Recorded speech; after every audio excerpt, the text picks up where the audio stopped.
Buongiorno, ben ritrovati in un appuntamento con l'informazione di Telefriuli. È sempre più muro contro muro al porto di Trieste.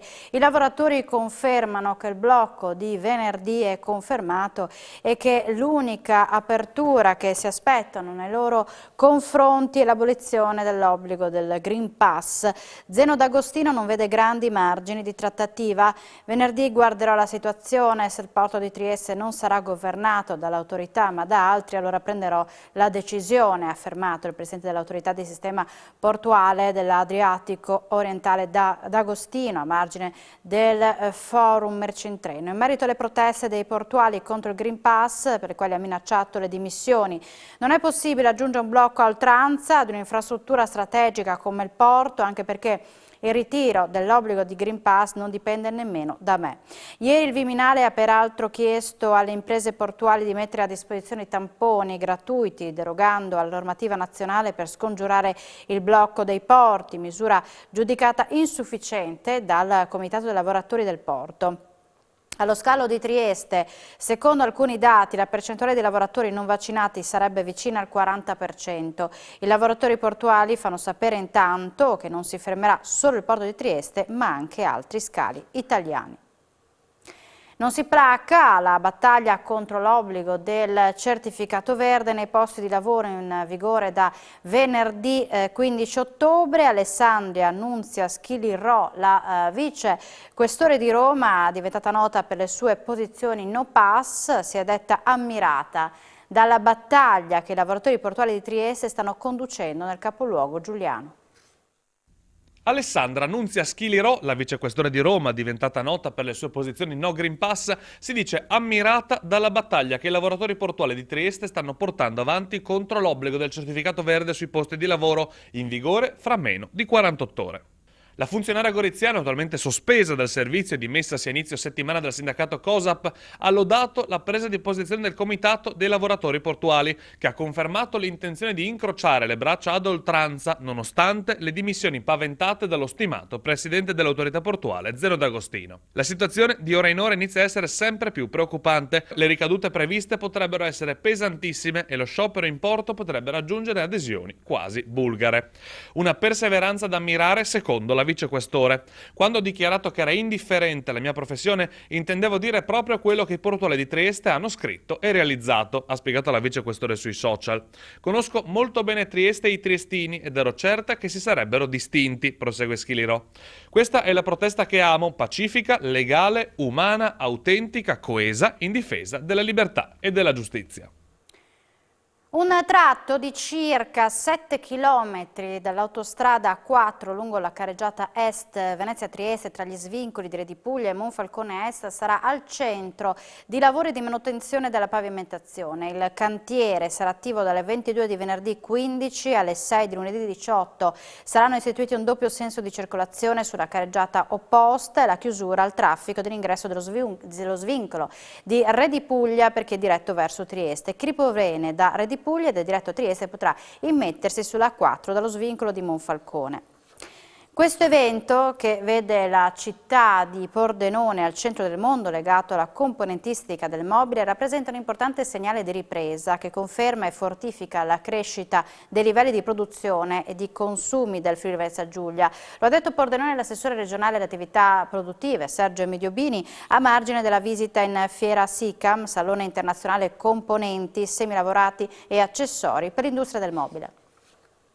È un segnale importante di ripresa. Guardate, oggi ho avuto la fortuna di visitare la SICAM, questa fiera internazionale, oltre 60 paesi provenienti un po' da tutto il mondo, ma soprattutto una fiera in grado di rappresentare quelle che sono le eccellenze e del Friuli Venezia Giulia, dell'Italia e dell'Europa. Insomma, un evento molto partecipato, questo a dimostrare che il comparto del mobile, parliamo di componentistica del mobile, sta andando molto bene. Ecco, quello che a me fa piacere sottolineare è che il Friuli Venezia Giulia nelle medie nazionali è ben al di sopra, quindi è al primo podio a livello internazionale sia per quanto riguarda produzione e consumi interni, ma soprattutto per quanto riguarda l'export. Quindi il Friuli Venezia Giulia a livello dei grandi paesi tipo la Germania per quanto riguarda la produzione e la vendita.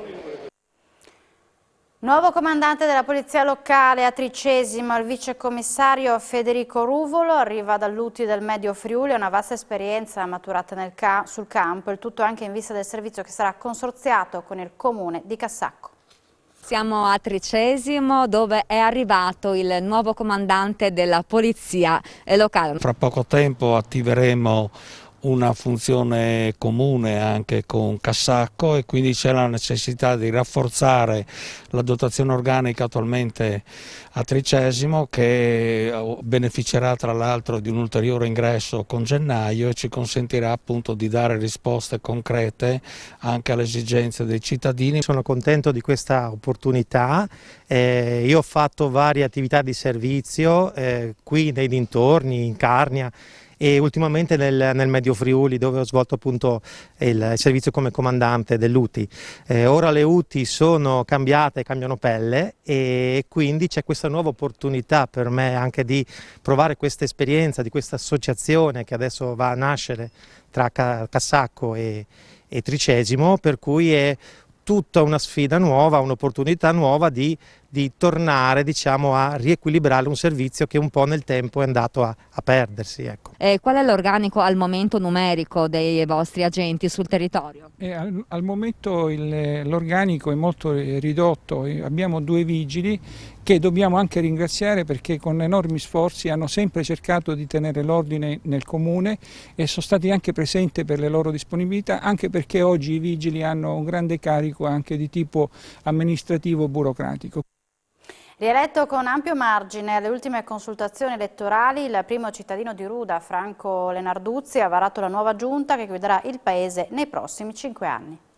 Conclusasi la competizione elettorale del 3-4 ottobre con l'affermazione direi netta della nostra lista con quasi il 74%, ci avviamo a questo nuovo mandato con l'obiettivo di chiudere i progetti che abbiamo già avviato, come l'housing sociale di Via Udine, come le piste ciclabili tra Sacileto e Alture, come la realizzazione del restauro del ponte di San Nicolò di Ruda, della Mideria Chiozza e Villa Antonini. L'obiettivo del prossimo mandato è anche quello di fare un nuovo plesso scolastico per le primarie. Per fare questo abbiamo già nominato la nuova giunta, che vede Lorenzo Fumo alla riconferma come vice sindaco, assessore alla cultura, al personale e alle attività produttive e agricole. Abbiamo Simona Berretti, il welfare, i servizi collettivi, le politiche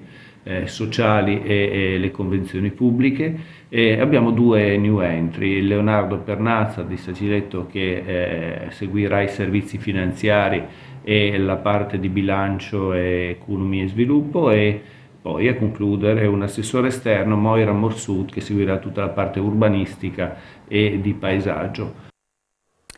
È incentrata sulla figura del musicologo pordenonese Mario Bortolotto, l'iniziativa di quest'anno nell'ambito del progetto internazionale Figure oltre il presente, organizzata dall'Università di Udine in collaborazione con il Verdi di Pordenone.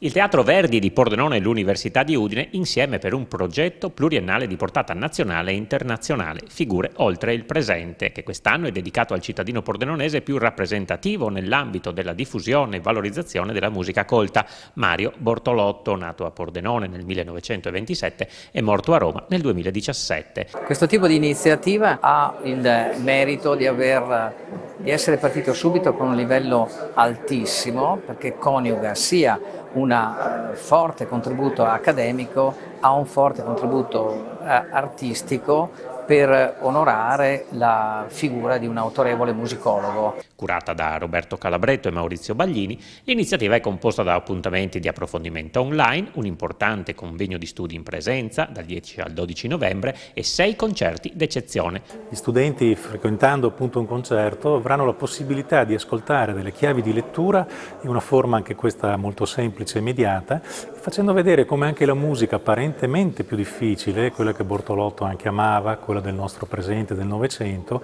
se spiegata in una certa maniera possa risultare fruibile e perché no piacevole. Un percorso di alto profilo accademico, insomma, che contestualizza la riflessione musicologica di Bortolotto agli aspetti di studio accademico, svelando la genialità e la profondità del suo pensiero musicale. Pista di pattinaggio in piazza Venerio e mercatino in piazza San Giacomo. Udine rivivrà la magia del Natale come prima dell'emergenza Covid. A Udine ritornano le iniziative per il periodo natalizio, come prima dell'emergenza Covid, tra le quali la pista di pattinaggio in piazza Venerio, il mercatino di Natale in piazza San Giacomo.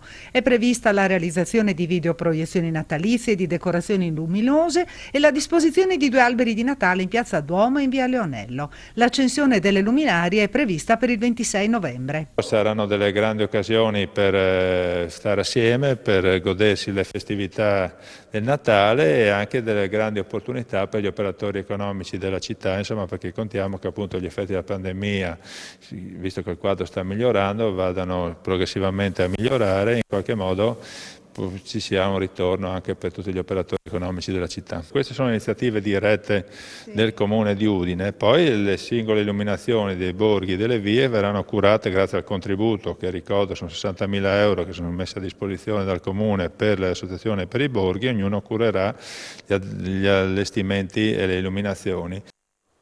Esercitazione internazionale a Lubiana a inizio ottobre per testare il meccanismo di protezione civile con la simulazione di un terremoto di magnitudo 6.1. Vi hanno preso parte i Vigili del Fuoco di Udine, Gorizia, Pordenone e Trieste. Testare il meccanismo di protezione civile dell'Unione Europea. Questo è l'obiettivo dell'esercitazione internazionale Seaquake 2020 che si è svolta a Lubiana dal 4 all'8 ottobre scorsi. Il sistema di protezione civile sloveno, che ha organizzato l'evento, ha ipotizzato di dover fronteggiare un evento sismico di magnitudo 6.1 avvenuto nella Slovenia centrale, coinvolgendo 34 comuni e circa 600.000 abitanti. Il Corpo Nazionale dei Vigili del Fuoco ha preso parte all'esercitazione in cooperazione con il Dipartimento di Protezione Civile italiano. Il personale proveniente dalla direzione regionale del Friuli Venezia Giulia, dai comandi di Gorizia, Pordenone, Trieste e Udine, ha allestito un campo base per soddisfare le necessità logistiche delle squadre. Ha svolto attività di valutazione dei danni subiti dai fabbricati, realizzando alcune opere provvisionali nell'ambito di un edificio storico del centro di Lubiana.